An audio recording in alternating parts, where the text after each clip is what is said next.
Oh, that's Sue over here. Hold on just a second, Sue. I'm sorry. There you go. I need to unmute. I'm Sue Mylander. Hey, Sue.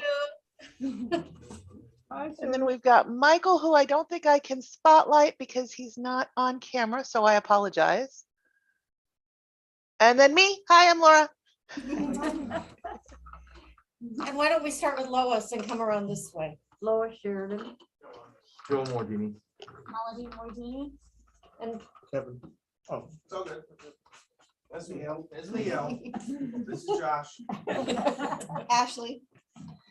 Joyce. Kim. Edna. Diane. Dick, I'm very happy to be here this morning because yesterday we were started out in Joliet and coming home from a tournament where our grandson was playing. We drove through a tornado alert.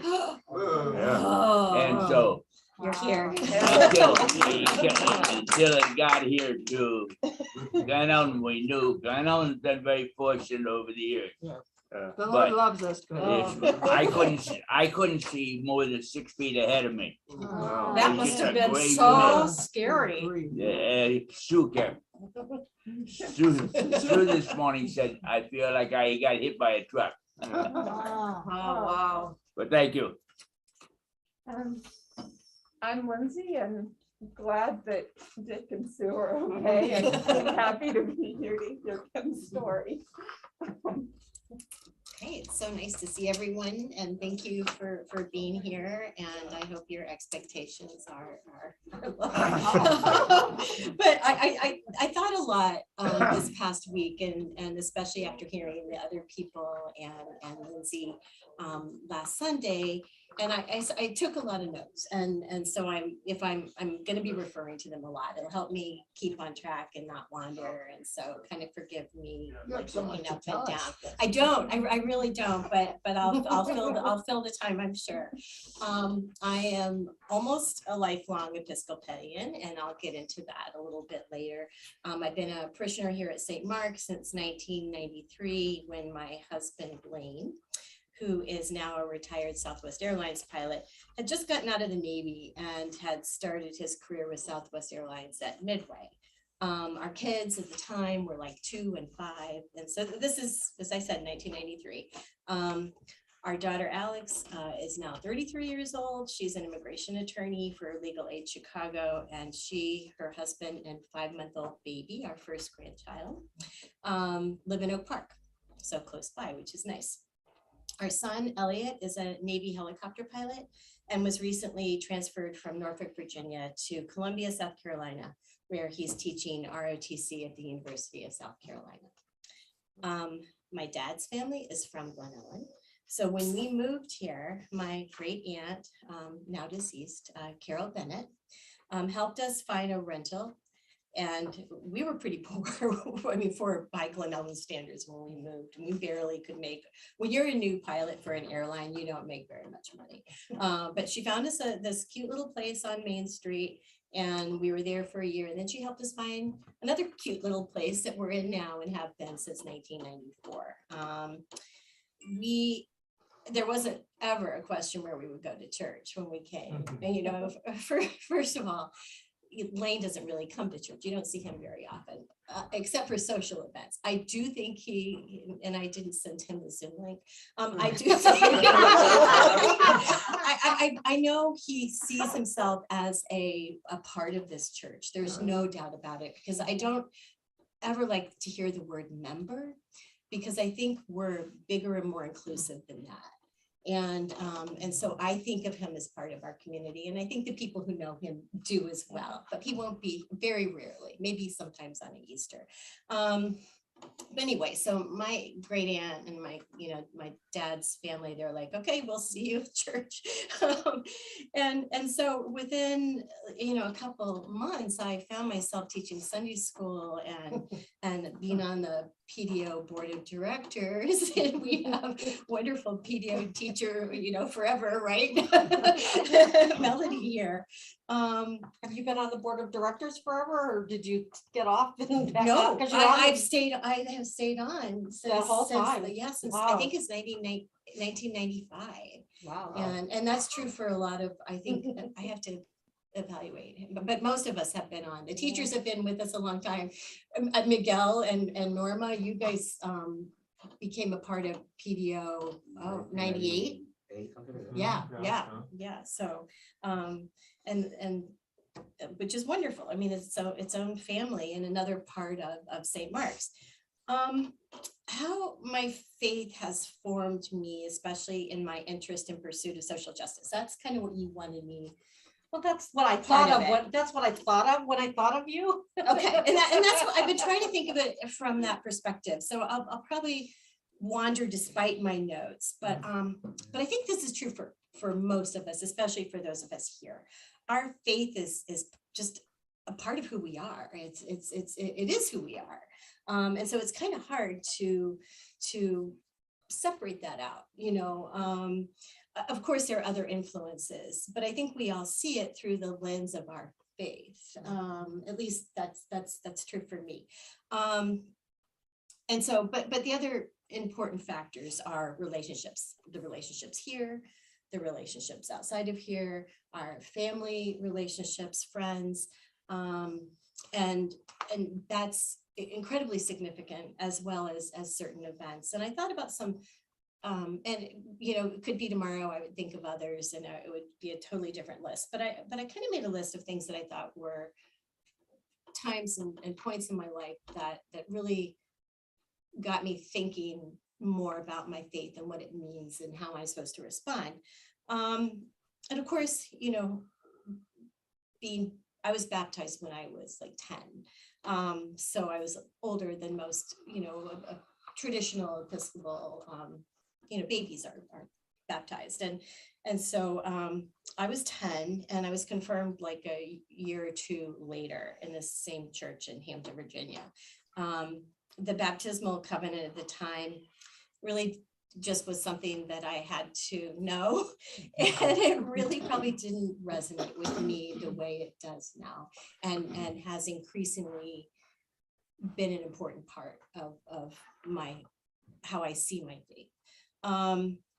My parents, grandparents, my in-laws, especially my mother-in-law, have all had a profound impact, modeling volunteerism and service. And I just assumed that that's what we were called to do. My mom, when we were living in Canada, I don't know if I've mentioned this yet. My dad was a career Air Force person. We were stationed in Vancouver Island, and my brother John and I were Tommy wasn't around yet, and John and I were like 4 and 5. And my mom was volunteering for a group of adults with intellectual disabilities, teaching them life skills. And she would bring us along. And, she probably thought she didn't have anything else she could do with us but bring us along. But that has an impact, as a child, you see that, and it helps form who you are. And then years later, we were living in Las Vegas, and she became trained as a Red Cross volunteer and was working in the base hospital. And so I just saw her giving of herself and her time, which is a privilege to have the time to give. And I recognize that because not everyone has that time, but that's what I witnessed. And my dad was committed in his job, but being in the military and is a service to your country. You give up certain rights that most of us take for granted to serve. And I don't think we always think about that, but I certainly was reminded of that over the years. And my mother-in-law, before I knew her and since I've known her, and Lane and I started dating in college. So I'm 61 years old. So it's been a long time. She has always been an advocate for people who are underprivileged, and she helped form daycares and preschools that were in Fredericksburg, Virginia, you know, for communities that didn't have access to that, and worked in housing. And then she went to law school when Lane was in, I think, high school and college, and became an attorney for legal services in Fredericksburg. And even to this day, she's 90 and she's still doing work on housing, and it's, you know, it's what I do pales in comparison to what she has done. I think being a mom also is it makes you think about who you are, the decisions you make, and what kind of role model you're going to be for your kids. And so that has had a profound influence on me. I attended racially diverse schools in junior high and high school. Yeah. Did your mom verbally talk about her faith and her actions, or it was just, okay, Yeah, just watching. Yeah. And I didn't ask, you know, so, but that's thank you for asking that, because I think, you know, every home is different, and I'll just mention it now. My dad grew up at St. Mark's. His dad's family, they were actually Lutherans. They went to Grace Lutheran. They were German farmers who came here in the mid 1800s. But my mom's family is from South Texas, and they were, I think her dad grew up as a Southern Baptist. Her mom, I don't even know what the church was called, but it was really like, they didn't dance, they couldn't sing, they couldn't, you know, it was just a really strict, you know, Southern church. No, I mean, it was like, or maybe they could sing in church, but they couldn't sing, you know, anything outside of that. Now, my grandparents were not like that. They were actually kind of wild. You know, they were the youngest of like 10 kids in each family, and they grew up poor, but my grandfather was successful, so they had money, so they liked people, and they were, I think, partiers probably is a little much. My own parents were like this, but my grandparents liked to socialize, and they liked to drink and have fun.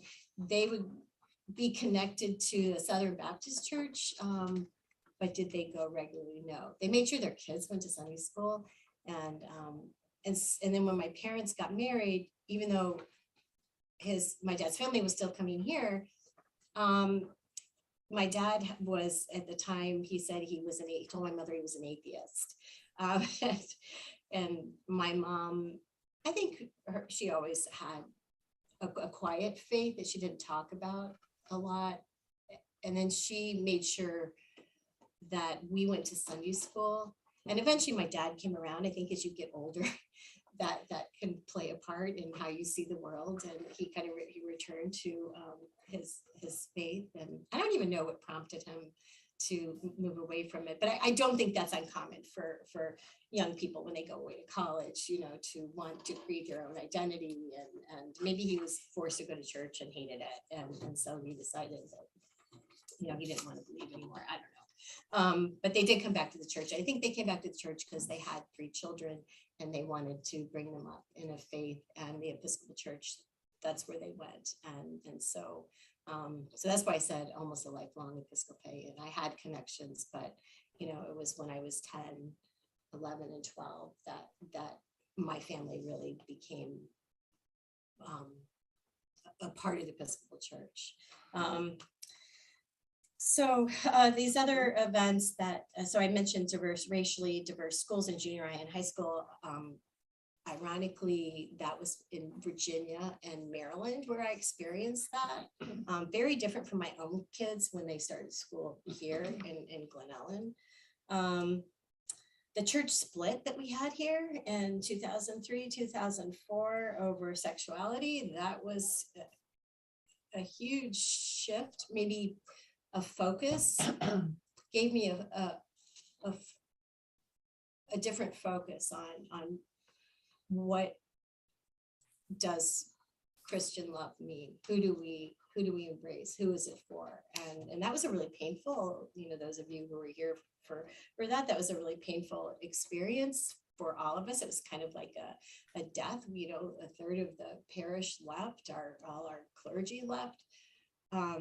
Walter Dunnett actually came back, to help out, but I felt like it also gave us an opportunity to grow and refocus our attention on the community, and especially communities that hadn't felt welcome before. I have been so inspired by so many of the people I've met at St. Mark's in our community, and men and women, but I think about some of the women who have passed or who we don't see as active anymore. And when I first started coming, they were really active and helped. In fact, I'm on the Glen Ellen Youth and Family Counseling Service Board because of Marie Sutherland. That was something she helped start. And when with the League of Women Voters, Rinda is still here with us, but she was very active in the League of Women Voters, and she was my go-to person when I had questions. She and Barb Freed, and I know you, Lois, did you work with Rinda at all? No, okay. I worked with Barb. Barb, you worked with Barb, that's right. And they are best friends, lifelong friends, and that certainly was an influence, and to see Rinda as such an active part of St. Mark's as well. And so again, it's like, faith and activism don't have to be disconnected. And in fact, I think it's our faith that forms our activism. And that is true for me. The League did the Wheaton League and the Glen Ellen League of Women Voters wanted to do an immigration study. They proposed an immigration study for the state league. And it was because that our federal government wasn't addressing immigration reform, comprehensive immigration reform. So it's like, okay, so what can we do at the state level? And when a local league wants to study something and they're proposing it at a higher level, it means that they're going to commit to doing that, leading that study. And so Jan Kay from the Wheaton League, she was the president at the time. And then I was coming off of a leadership role with the Glen Ellen League. We headed up that study for the state, and it involved like local leagues from all over the state, primarily from the Chicagoland area, and because we didn't have Zoom, the Chicagoland area and the suburbs. And we got that, had the study, you go through a consensus process. You then have to, if there is consensus to have a position, then you propose that position, and it's voted on by the state membership at the convention. And so we got an immigration position passed. And so that was in 2007 that it passed. So at the same time, St. Mark's brought in, we called George to be our rector. And we, a few months later, I think he started in February, and in June, we were going to Mexico and to explore a companion, in our companion diocese of Southeast Mexico, and exploring having a companion parish relationship with San Marcos. And that was the beginning of our relationship with San Marcos. And so so immigration, having a companion church, a companion diocese, a companion church, visiting, this church year after year after year. We went every year until the pandemic hit. And I think George started thinking, who we know, because everyone we talked to in Negromonte had relatives in the US who were sending money home, or sending their kids who were born in the US because they could travel. While they might not be able to travel, the family members in the US, their children could travel, sending them to be with their grandparents over summer, just so they could be with their family and understand where they came from. And then we even met this young man who was deported. He was like in his early 20s, and he was brought to Arizona when he was 2. And he grew up and did well, and he was in, I think, north of, where was he? Up north in Arizona. And he was a salesperson for, I think, cellular phones. And one of his coworkers got mad at him over something and reported him to immigration, and he got deported. And, he just got sent to a place, not even his hometown. He got sent somewhere, and he didn't know what to do. He grew up speaking mostly English, and he said, and I'm kind of digressing here because I thought this was really interesting. He was telling us, because he heard us speaking English, and we were at a hotel, and he wanted to come and talk to us, and he was telling us a story. And he said, you grew up in the US, and you have, your mindset is, our language and our behavior is equality, that we don't really see, we don't have like pronouns that you use that show deference. So like in the Latin languages, you have more formal ways of addressing, people you don't know well, people who are older, people who are your boss. And here we talk very casually. And he got in a lot of trouble because he didn't really embrace that, because he was so much, he saw himself so much as someone from the United States that all of a sudden he's thrown into this culture he doesn't really get. But he did okay. He was a smart, really, fun guy to talk to, and he obviously was making do. But his story has stayed with me because I and that's another time for a conversation. But what are borders? What do they mean? And what do they especially mean in our faith? Does Jesus look at borders? I don't think so. But anyway, okay. So these type of experiences, I mean, they are changing me. They are opening my eyes. They are making me also realize, the privilege that I have, and what do you do with that privilege? I got to work with St. Mark's Youth as a coordinator, a staff person from 2013 to 2017.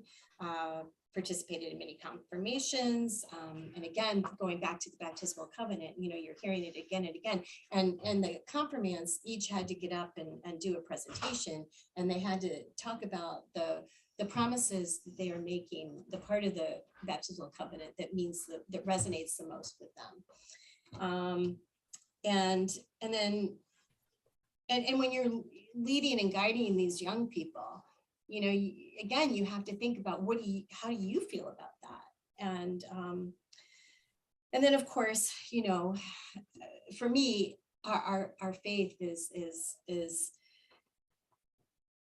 centered on, love the Lord your God with all your heart, with all your soul, with all your mind, and love your neighbor as yourself. And that is the focus. And so when I would talk to kids, we would talk about that, forget everything else. And this is hard enough, we know, the older you get, how hard it is. But if you can just focus on that, then I feel like it can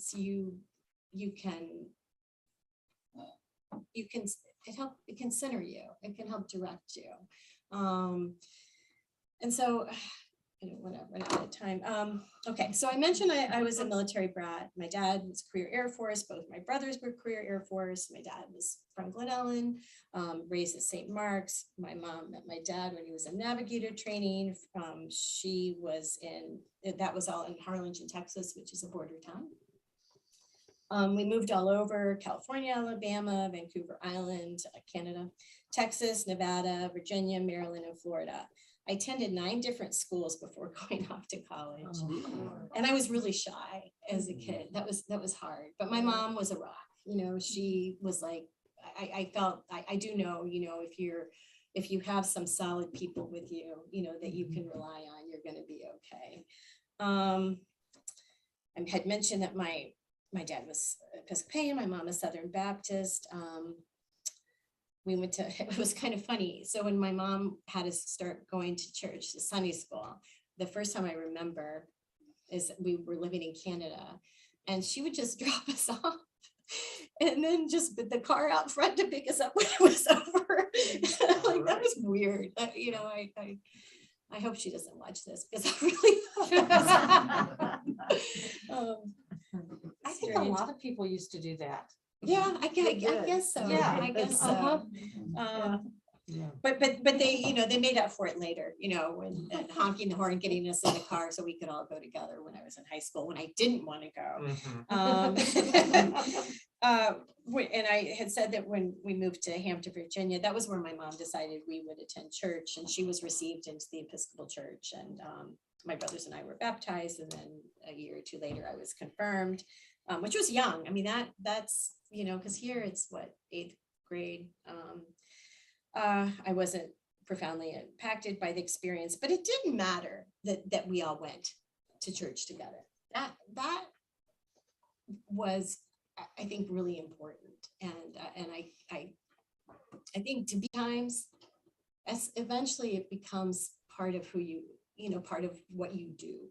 And the sitting, especially for us as Episcopalians, you know, the kneeling, the standing, the rhythm of it, you know, it just becomes a part of you. And even if you, as an adult, if I'm bored, I still love the rhythm, and I love repeating the same, you know, prayers and the liturgy. It's really beautiful and is grounding again. So we continued to go to Episcopal Church when we moved to Maryland, and that was a really small church where it felt like a community, and I really did love that church and the people there. And when I went away to college, I think I was looking for something similar, but I went to William & Mary in Williamsburg, Virginia, which is, you know, Colonial Williamsburg, and the Episcopal Church there is Bruton Parish, which is part of the Colonial Williamsburg, and you didn't get that. And so I'm like, okay, I'm going to sleep in on Sundays instead of going, because it wasn't what I was looking for at the time.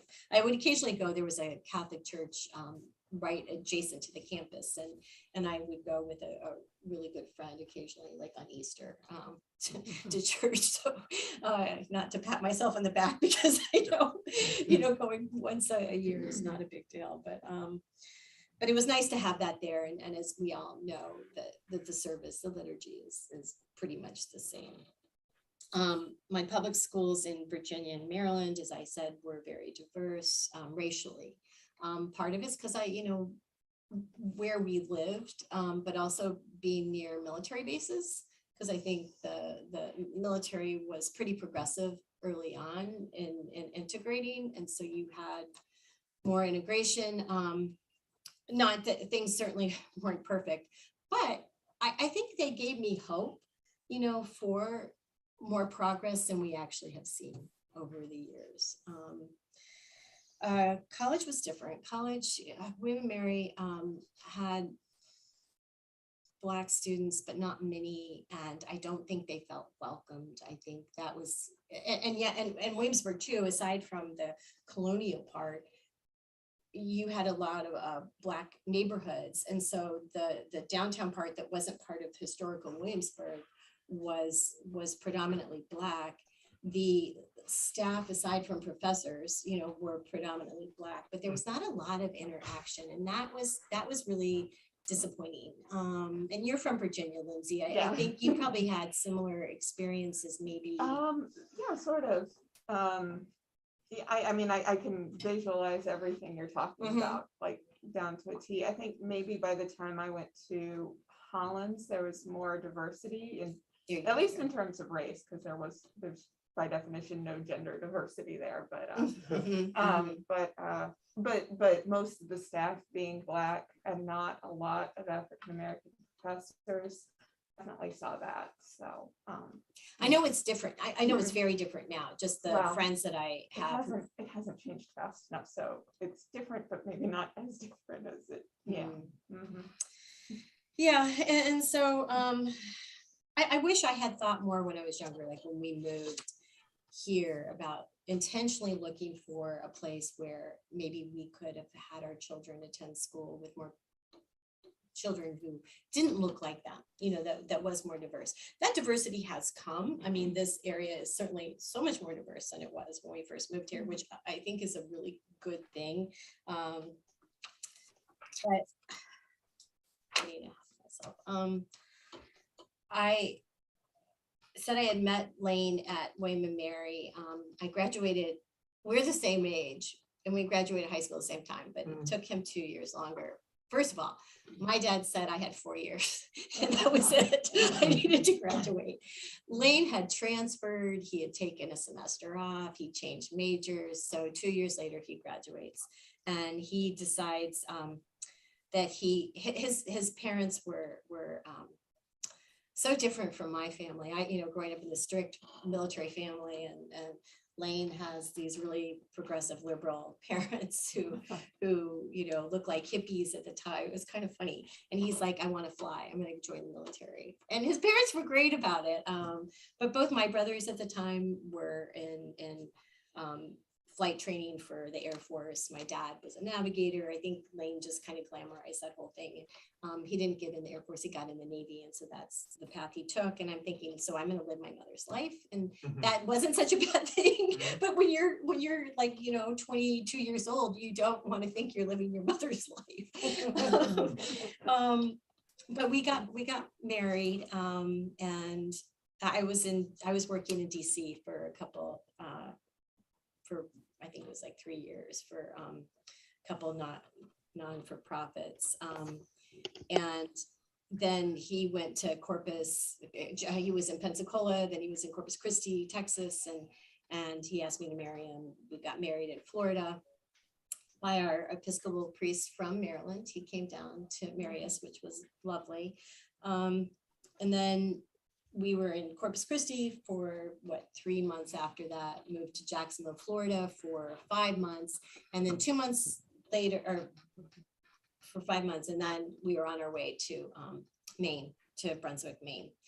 And 2 months after that, Lane was on his first of 3 deployments to Spain and Iceland, alternating.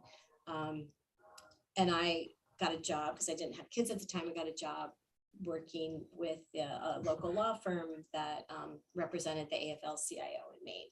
So that's another point I didn't have on my list before, but that was kind of a change of thinking for me too, given my background, to see unions, the power of unions and what they did for working people.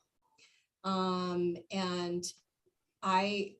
it was a real education, and I'm really grateful for that. And if Pat, my boss, if he was the senior law partner, if he's still, I should reach out to him and tell him what a profound impact that had on me, and how I saw people who were not treated as if they had any value. And again, that's where your faith comes in. We're supposed to love others as we love ourselves, and love our neighbors, and the promises that we make in our baptismal covenant. We're supposed to treat people a certain way, and you see that isn't happening, and people suffer as a result. And what is our responsibility, because of that? We had a baby, and then I didn't work after that in a paid job. And again, it's a privilege that I didn't have to, but my husband was deployed. I was a single mom a good part of the time we were up there, and I'm grateful that I didn't have to go to work. So then we moved from Maine to Corpus Christi. Lane was an instructor pilot there, and we were there a couple of years, had another baby, had Elliot. And then we were there, let's say 3 years, and then Lane got out of the Navy, and we moved here. So I had already shared that with you. I did start going back to, I didn't go to church right after I graduated from college, you know, so I wasn't really going in college. I didn't really go in DC. It wasn't till after Alex was born. And I mentioned, you know, being a mom and thinking about what was important to me and what I wanted to model. And so I went to this little church just down the street from us in Bath, Maine.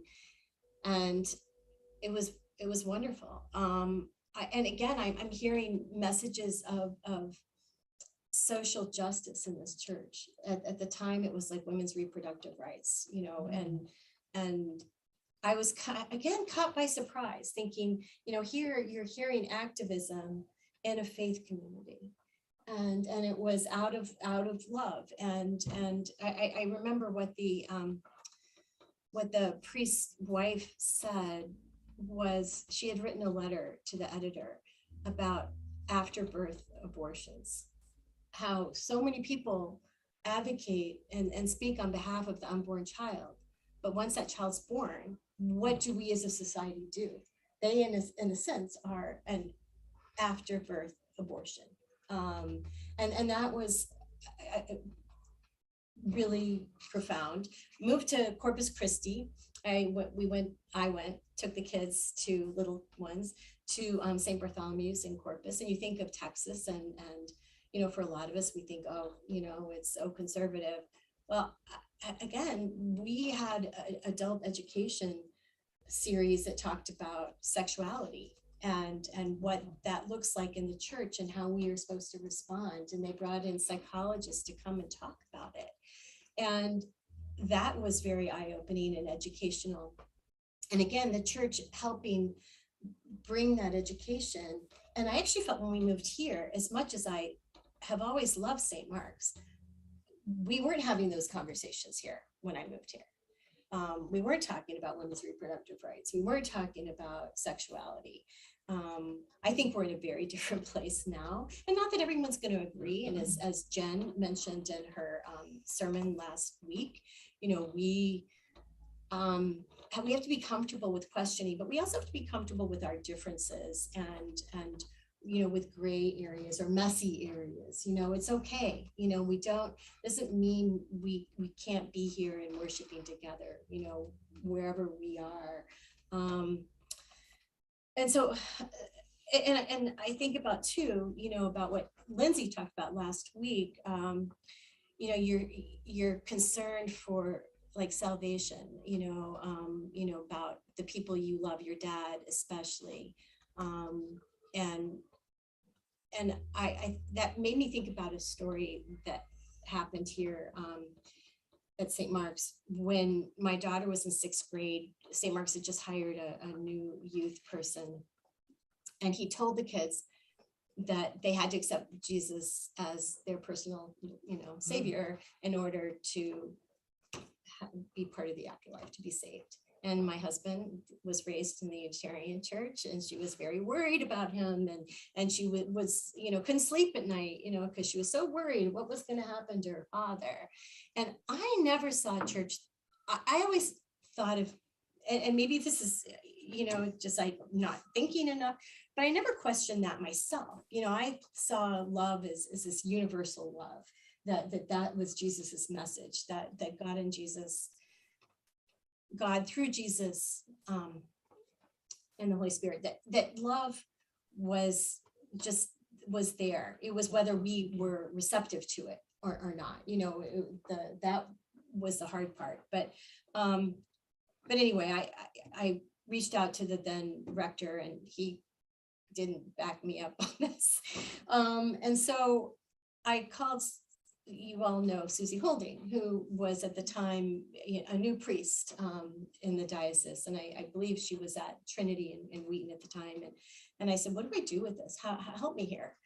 And she pointed me to, you know, 1 John, and that, and I'm not going to get this right because I'm really am not a biblical scholar. I've never been really good about remembering a lot of things other than how it selfishly and immaturely impacts me. But she said, you know, God is love. It's an equation. You know, where love is, God is. And just tell her that. And it worked. I mean, that was all she needed to hear. That was really beautiful and such a gift to me and to my family. And so I, all through my experience here, I've taught Sunday school. I've never felt like I was, and as a lot of us who've taught Sunday school, you don't always feel like you're adequate, up for the job. In fact, Melody was teaching all those years too. And I hope you felt adequate. I never did. I started off 5th and 6th grade, and I'm like, oh my, and I had Wheaton College kids in my class, and who were so, they knew all the stories in the Bible, and I'm like having to look them up, because I don't think the Episcopal Church did a great job in teaching me those stories in the Bible. They were way ahead of me and asking a lot of hard questions, but I came to realize that they just need someone there who cares about them and can help them, guide them through, God's love, with God's love. So I think, going back to, what really motivates me to do what I do and work in the organizations and that are action oriented, that are help change policy. And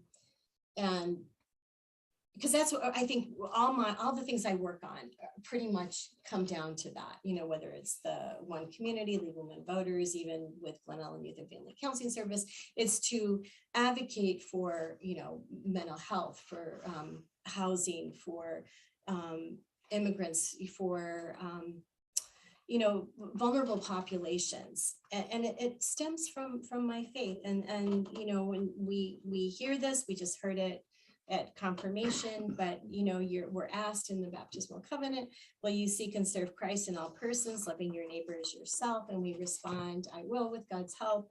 We're asked, will you strive for justice and peace among all people and respect the dignity of every human being? And we respond, I will, with God's help. And so that's it.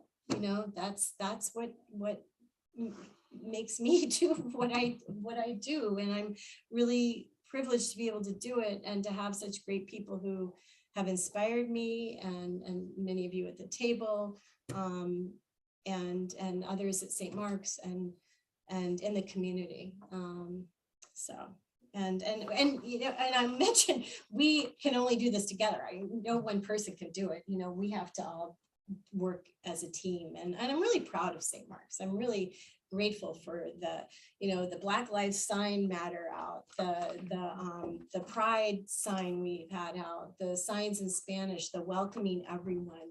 I'm really proud that to be a part of that. And I brought flyers for people for DuPage United that I'll pass out. And I also have a photo book of our trips from Mexico, to Mexico and stuff. So they're just random, they're not any order. And they also include pictures from our fundraisers and all the support we get in our community so that we can make those trips. Okay, I'm done. I've rambled, and more than you ever wanted to know. Well, one thing I'd like to know more about is your relationship with San Marcos, because you've been such an important force in keeping this going and getting people involved, and So George really, drove that. He when he came here, we were still hurting from the split, and we were financially in a lot of trouble. And he's like, we have to look out. We have to focus outwards. Churches that are in trouble look inwards and then they die. If we look out, then we will grow. And so we started raising money, for other things, and not for us. We did raise money for us too, but for, for pads and for like the pumpkin patch, but also this trip for Mexico. And so Bishop Benito, for years and years, most of our being in relationship with San Marcos, Bishop Benito was the bishop, and he was seeking out these companion relationships to help these really small churches that, they will never be able to sustain themselves because the people can't afford to support the churches. It really comes from donations to the church from outside of Mexico that can sustain these very small churches. And the Episcopal Church has been in Negromonte well before we started going there, and had a pretty strong community. But to pay a priest, and the priests have to have other jobs because the church can't afford to pay them. So we for years raised money, not just to help take people down there, because most of the money we raised actually went to help pay for the priest salaries, and we also contributed to scholarships. But I think so much of what we do here at St. Mark's is based on relationships and going there, meeting people, and despite language, our first trips we didn't I think my daughter spoke Spanish, high school Spanish. Andrew Dorn, he was on that first trip. He spoke and using the infinitive verb that worked. But it didn't matter. We were able to still communicate. And once we got to know people, and it's been really sad that we haven't been able to go back, because I hear Facebook is the easiest way to communicate with a lot of the people that we know there. Irma, actually, who went twice, I believe. She actually calls people, but I'm not comfortable. My Spanish is not that good, and phones terrify me. But Facebook allows me to keep in touch with some of the people. But yeah, we've watched these children grow. From 2006 to our last trip was the dental trip in December of 2019, and some of the kids have had children, and the younger parents are now grandparents, and it's been fun to be a part of that. I think we have gotten a lot more out of it than they have with us, because when we go, we stay in their homes, and they have to provide food for us and take time off of work to be with us. But it's really another example, I think, of universal love, like that, as I mentioned before, not having the borders, that we're all, this, you hear this a lot, and I don't mean to say it as a church cliche, but we're all brothers and sisters in Christ, and Bishop Benito was, and George too, expressed that really beautifully again and again, because we brought different people with us each time, and then we also had a core of people who would go most of the time. But any specific questions around that? I just want to comment that I'm really excited for Sophie to go eventually, and what I love about what you just said is that I feel like so often,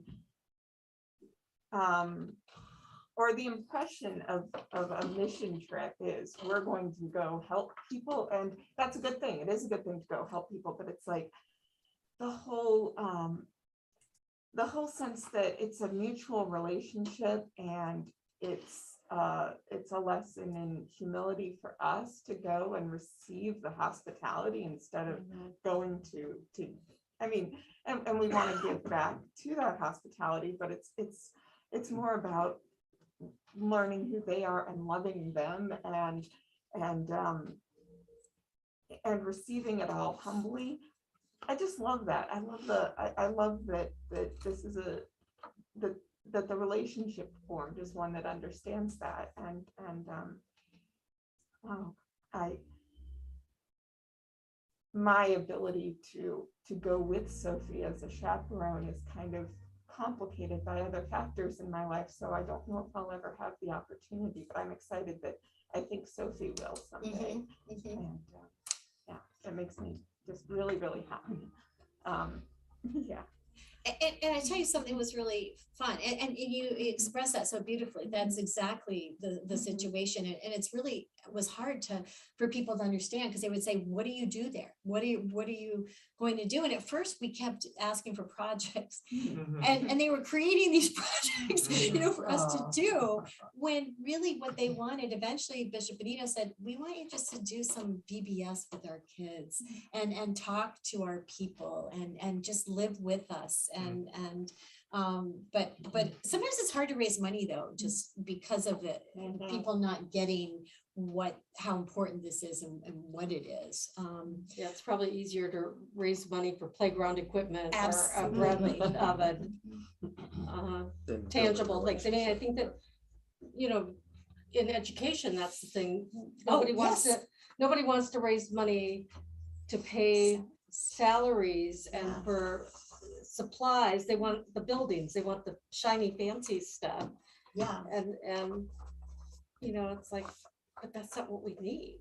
That's not what's gonna work. Yeah, why do we think investing in people is not enough? Why does it have to be something that you touch, It occurs to me that people want to contribute to a lasting legacy. And when you think about it, the only thing that will last is the love we give each other in some form, that is preserved for eternity. That's really the only thing that lasts forever. So if we could start thinking in those terms, and I think that you and this church help us to think in those terms, help us to think about how the connections we make are the things that really make the most difference. I think we all do that together, but I have to confess, one of the things over the years, with doing this and being frustrated sometimes, I have a hard time with this, being called to love my neighbor, because I'm really angry a lot of the time. And I'm laughing, but it's true. It'd be so much easier if our neighbors weren't so I know. I'm working on it. Wrong. I know. Why can't they just get with the program and then I can love them? But I also want to remind everyone here, and you probably are already registered to vote, but Lois has set up, so talk about activism, voting is really important. Lois has set up a voter registration for the 15th of this month, right? So Sunday the 15th. So if you know people who need to get registered or change their address or whatever. Or even find out what district they're in, Yeah. because nobody knows. It's that. changed, Mhm. yeah. Glen Ellen has 3, I think, Yes, we do. and everybody thinks they're still in the same one they were in, but they're not. But it doesn't actually change until the person elected is installed in the office.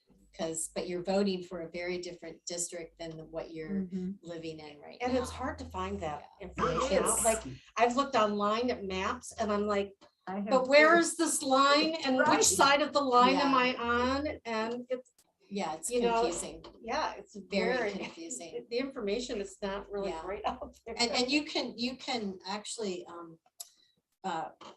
apply for a mail-in ballot, and you can apply for to always get a mail-in ballot if you want. But the tricky thing about that is that if you get a mail-in ballot, you have to bring it with you if you decide to vote in person. Right. But anyway, but I hope, I like the mail-in ballot, so I've already requested mine. You can just go online to get it through the clerks, the DuPage County Clerks election section of the website. But anyway, thank you for listening to me. I appreciate you. Yeah, it was so difficult to listen to you. We loved it. I'm so grateful for all that you've done for St. Mark's over the years. When I came in 2000, you were already like such a Mad. Pillar. I was angry. well, you got a little angrier I got a little after we had arrived. Not at you. No. She was here through the difficult times too. I was on wasn't Best she? Street. Yeah. That was when you needed, Oh, yeah. It we needed was. him. Thank But you we all had- so much. I think about the leaders at the church We who. want to say bye to Zoom? Oh, we have to say Yeah, bye. sorry.